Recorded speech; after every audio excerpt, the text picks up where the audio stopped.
Hello students and welcome to Best Learning Classes. Today we are going to discuss the questions of the chapter Issue of Debentures from question number 40. So let's get started. Issued 2 lakh 10% debentures at a discount of 5%. ठीक है, इतने debentures issue करे हैं, ठीक है, और discount पे issue करे हैं. ओके अच्छा, the terms of issue provide the repayment at the end of 4 years. Kitply Limited has a balance of 5 lakh in security premium reserve. Pass the journal entries for issue of debentures and writing off the discount. अच्छा, अब ये क्या होता है ma'am? Writing of the discount क्या होता है?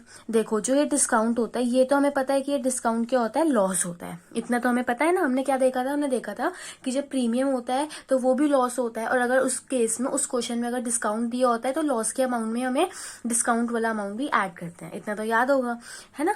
तो अब क्या हुआ कि ये डिस्काउंट लॉस है. अब वो हमें एक चीज क्या बता रहा है कि सिक्योरिटी प्रीमियम रिजर्व में ना 5 लाख का अमाउंट है. अब बात मेरी ध्यान से सुनना.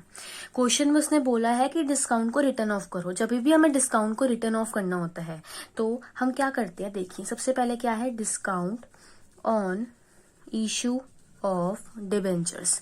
ये राइट, यही बोला हुआ ना, discount on issue of debentures. ठीक है, अभी जो discount on issue of debentures होता है स्टूडेंट, ये होता है हमारा कैपिटल लॉस.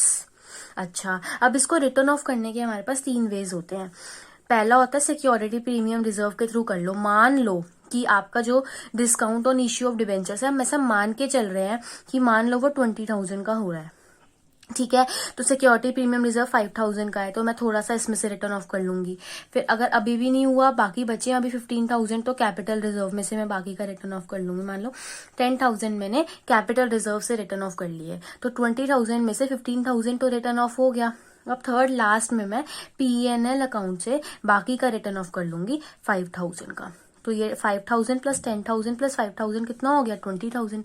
तो डिस्काउंट रिटर्न ऑफ हो गया. क्या मतलब था इसका? इसका मतलब ये था कि जब भी क्वेश्चन में बोला हो कि आपको डिस्काउंट को रिटर्न ऑफ करना है तो आप ये तीनों चीजों से रिटर्न ऑफ करोगे. जरूरी नहीं है कि तीनों चीजों में अमाउंट चला जाएगा, क्या पता ना जाए. सिर्फ सिक्योरिटी प्रीमियम रिजर्व ही इतना इनफ अवेलेबल हो कि हमें कैपिटल रिजर्व और P&L अकाउंट को यूज ही ना करना पड़े. ठीक है, सो एज सच क्वेश्चन में जैसे इन्फॉर्मेशन हमें इतनी गिवन है ना सिक्योरिटी प्रीमियम रिजर्व की, तो लग नहीं रहा है कि हमें कैपिटल रिजर्व या P&L अकाउंट तक जाना भी पड़ेगा, क्योंकि क्वेश्चन में बताया ही नहीं है. क्वेश्चन में नहीं बताया तो हमें कहाँ से पता लगेगा भाई कि P&L अकाउंट में क्या बैलेंस था या कैपिटल रिजर्व में क्या बैलेंस था.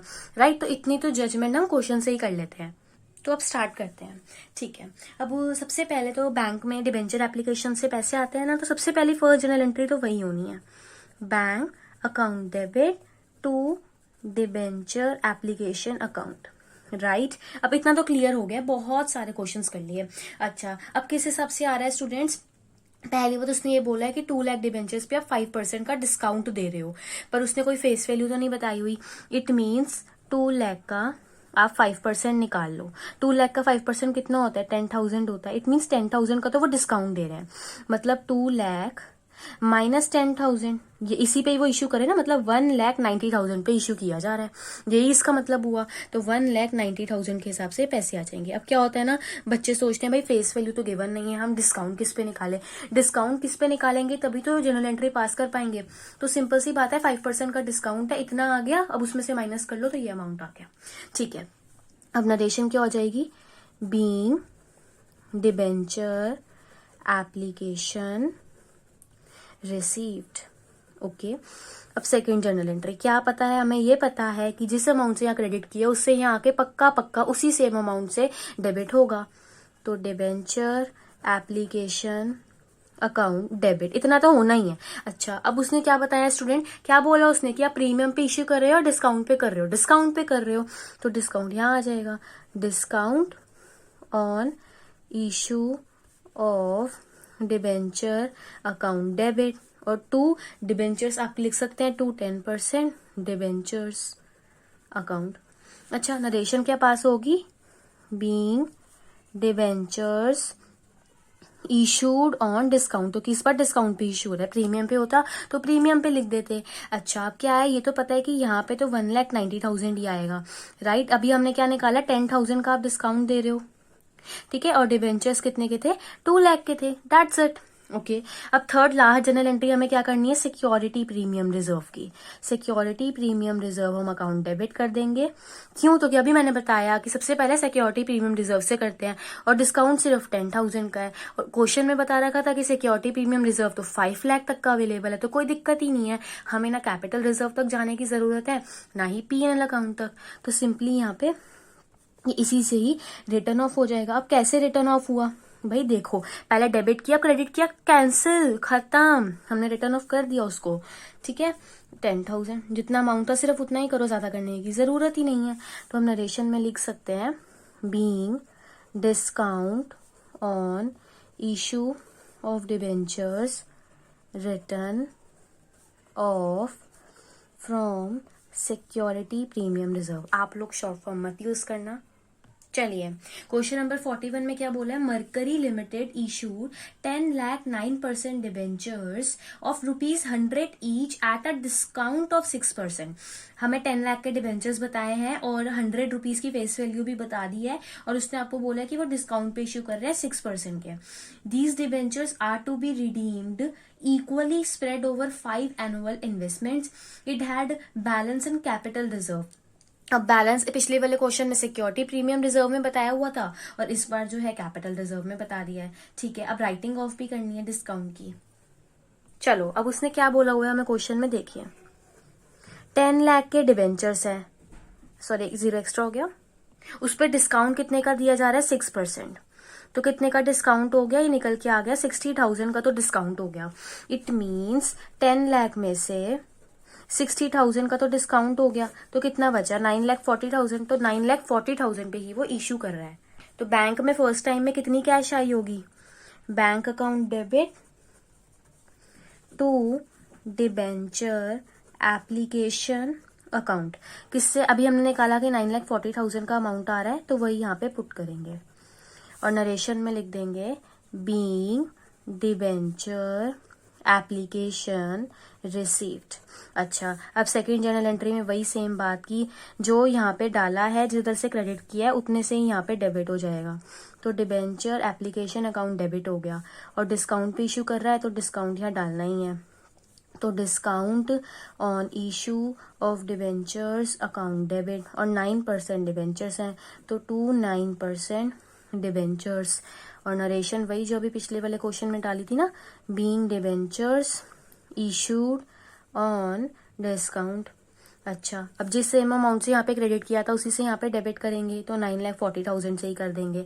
अभी निकाला है वर्किंग नोट में कि 60,000 का आप डिस्काउंट दे रहे हो, ठीक है, और 10 लाख के जो है वो डिबेंचर्स है, वो तो क्वेश्चन में ही गिवन है। हो गया हमारी डेबिट और क्रेडिट साइड मैच। और इस बार क्या है कि सिक्योरिटी प्रीमियम रिजर्व तो बता नहीं रखा, तो स्टूडेंट्स देखिए थोड़ा लॉजिक लगाना पड़ेगा। अब आप ऐसा सोचे कि भाई मैम ने तो बोला था कि ना सबसे पहले सिक्योरिटी प्रीमियम रिजर्व से करेंगे उसके बाद किसी और से करेंगे।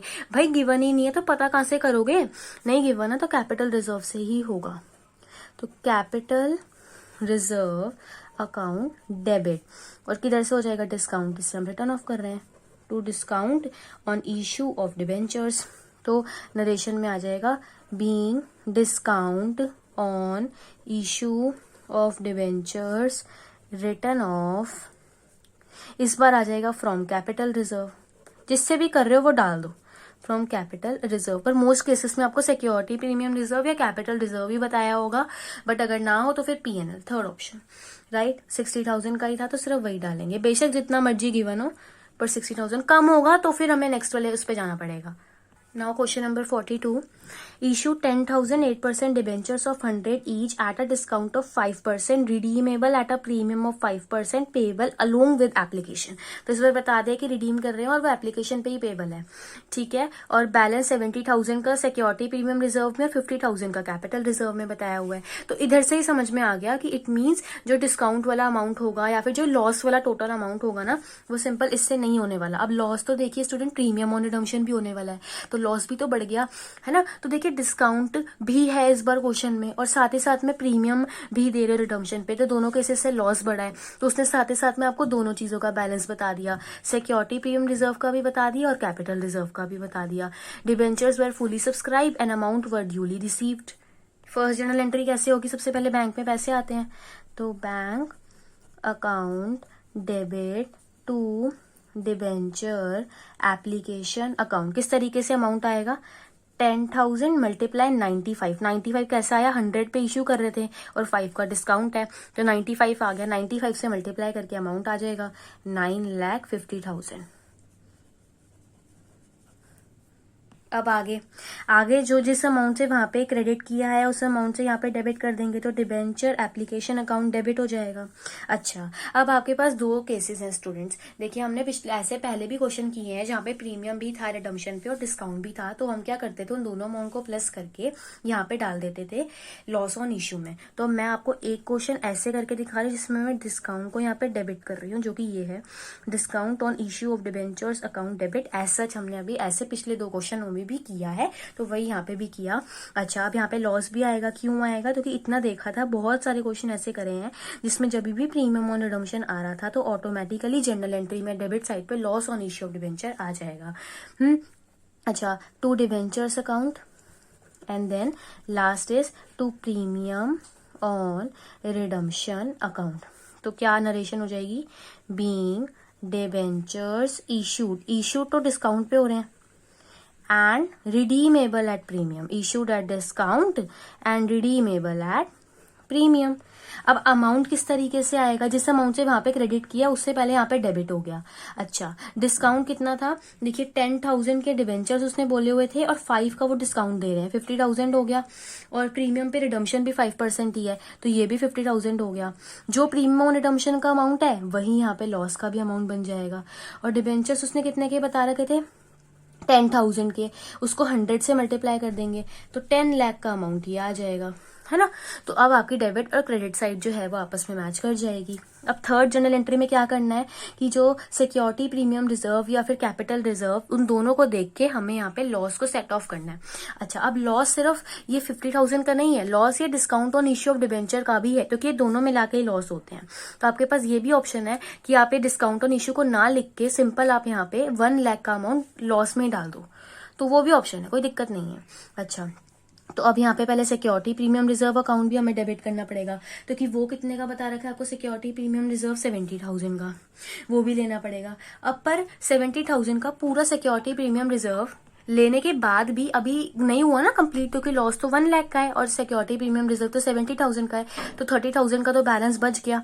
तो वो जो 30,000 का बैलेंस है वो हम कैपिटल रिजर्व से रिटर्न ऑफ कर लेंगे। तो इस केस में कैपिटल रिजर्व आ गया 30,000 का। बाकी का जो 20,000 का कैपिटल रिजर्व बचा है ना, 50,000 माइनस 30,000, उसका हम कुछ नहीं करेंगे, उससे हमें कोई लेना देना नहीं है, हमारा लॉस सेट ऑफ हो गया।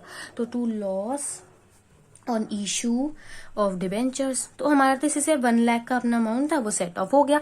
पूरा सिक्योरिटी प्रीमियम रिजर्व यूज हो गया बट कैपिटल रिजर्व पूरा यूज नहीं हुआ, तो आ गया being loss on issue of debenture return of. Now, question number 43. DB Limited issued 20,000 7% debentures of 100 each at a discount of 10%, redeemable at a premium। क्या किया इस पर बता दिया, 50 एप्लीकेशन पे मंगवा रहे हो और बाकी का जो बचा है वो अलॉटमेंट पे मंगवा रहे हो, ठीक है। और बैलेंस है सिक्योरिटी प्रीमियम रिजर्व का और कैपिटल रिजर्व का भी। चलिए, अब क्वेश्चन में उसने क्या बताया हुआ है कि एप्लीकेशन पे आप 50 रुपीज मंगवा रहे हो और डिस्काउंट पे भी दे रहे हैं ना, डिस्काउंट उसने 10% बताया हुआ है, तो 100 का 10% कितना होता है, 10 रुपीज का होता है, ठीक है। तो इट मीन्स अब अलॉटमेंट। अच्छा, अब डिस्काउंट अगर दे रहे हैं इट मीन्स हम 90 पे इशू कर रहे हैं और प्लस 10 का डिस्काउंट है, पर इतना भी पता है कि एप्लीकेशन पे तो 50 मंगवा रहे हैं, इट मीन्स 40 प्लस 10 हो गया ना, 90 प्लस 10 बन गया ना डिस्ट्रीब्यूशन, वही यहाँ पे लिखा है। तो 90 रुपीज मंगवा रहे हैं और 10 रुपीज का क्या है, डिस्काउंट है। और शेयर उसने कितने बता रखे हैं, 20,000 के बता रखे हैं, ठीक है। अब देखिए, है ना, अब क्या है डिस्काउंट, अब आपको यहाँ से क्या पता लग रहा है डिस्काउंट कितना है। डिस्काउंट अगर हम देखें तो 20,000 और 10 रुपीज का डिस्काउंट है, तो 2 लाख का तो डिस्काउंट है। और प्रीमियम ऑन रिडम्पशन कितना है, प्रीमियम ऑन रिडम्पशन वो कितना है, वो भी सेम है, 10% ही है, तो वो भी 2 लाख का ही है, ठीक है। तो टोटल कितना हो गया, 4 लाख का हो गया। तो ये टोटल 4 लाख का क्या है, loss on issue of debentures, ये आ गया 4 लाख का। तो अब शुरू करते हैं। तो सबसे पहले बैंक में पैसे आते हैं ना, सबसे फर्स्ट जनरल एंट्री तो होती ही वही है, तो bank account debit to debenture application account किस हिसाब से आएंगे, 20,000 के हैं और 50 रुपीज एप्लीकेशन पे मंगवाए हैं, ऐसे अभी हमने ऊपर देखा है कि यही है। तो इट मीन से टोटल अमाउंट कितना आ गया, 10 लाख का। चलो अच्छा, तो नरेशन क्या हो जाएगी, बीइंग डिबेंचर एप्लीकेशन रिसीव्ड। अब सेकंड जर्नल एंट्री में जिस अमाउंट से वहां क्रेडिट उससे यहाँ डेबिट, तो डिबेंचर एप्लीकेशन अकाउंट डेबिट और टू डिबेंचर्स अकाउंट राइट। तो अब क्या लिखेंगे, बीइंग डिबेंचर्स इशूड और अमाउंट तो सेम वही रहेगा, 2 3 4 5 6 1 2 3 4 5 6। अच्छा, अब डाउट आता है कि इस बार यहाँ पे क्यों नहीं लिया डिस्काउंट ऑन इशू और प्रीमियम, क्योंकि बोला ही नहीं है क्वेश्चन में। पिछली बार स्पेसिफिकली बता दिया था कि एप्लीकेशन पे ही कर रहे हैं, अदरवाइज हम अलॉटमेंट पे ही मानते हैं। चलिए अच्छा, अब थर्ड जर्नल एंट्री क्या होगी, डिबेंचर अलॉटमेंट ड्यू करेंगे ना, तो डिबेंचर अलॉटमेंट अकाउंट डेबिट। पर इस बार हम यहाँ पे क्या डालेंगे, अब इस वाले क्वेश्चन में मैं आपको लॉस का अमाउंट खोल के दिखा रही हूँ, डिस्काउंट का मैं नहीं खोल रही हूँ। तो मैंने आपको दोनों केसेस बता दिए। इस बार भी आप ऐसा कर सकते हैं, discount and then loss, right. और या फिर आप ऐसा कर सकते हैं कि डायरेक्टली लॉस लिखिए और उसमें आपका डिस्काउंट का भी जो अमाउंट है वो इंक्लूड होगा। तो मैंने दोनों तरीके से बता दिया, जो भी आपको प्रेफरेबल लगता है, जो आपको ईजी लगता है वो करिए। तो मैं अब आपको दूसरे तरीके से बता रही हूँ। तो अब मैं लिख रही हूँ loss on issue of debentures account debit. और स्टूडेंट्स ये तो हमें डायरेक्टली पता ही है ना कि 4 लाख का अमाउंट, अभी देखा था पीछे कि 2 लाख का डिस्काउंट, 2 लाख का प्रीमियम बना 4 लाख। और अब यहाँ बात आती है कि अलॉटमेंट पे कितना अमाउंट आएगा। तो स्टूडेंट 20,000 के थे और हमने क्या देखा कि 40 रुपीज मंगवा रहे हैं ना, 10 रुपीज का डिस्काउंट था, तो ये 8 लाख का अमाउंट हो गया, ठीक है। और यहाँ पे क्या है, बेसिकली ये 20,000 नहीं बोलेंगे इसको, तो इस बार हम क्या कर रहे हैं स्टूडेंट्स, इसमें आप बोल दीजिए मल्टीप्लाई 20। क्यों, क्योंकि इसमें जो 10 रुपीज है वो हमारे डिस्काउंट के हैं और जो 10 रुपीज है वो हमारे प्रीमियम ऑन रिडम्पशन के हैं, ठीक है। तो ये मैंने सिर्फ लॉस की इकट्ठे कर दिया है, 4 लाख डाल दिया है, ठीक है। टू डिबेंचर्स अकाउंट, तो मैं बार बार बता रही हूँ कि ये 4 लाख कैसे आया है। तो अगर फिर भी ना समझ आया दोबारा देखिए वीडियो, तो कि मैंने बहुत अच्छे से बता दिया कि कैसे ये 4 लाख का अमाउंट आया है, ठीक है।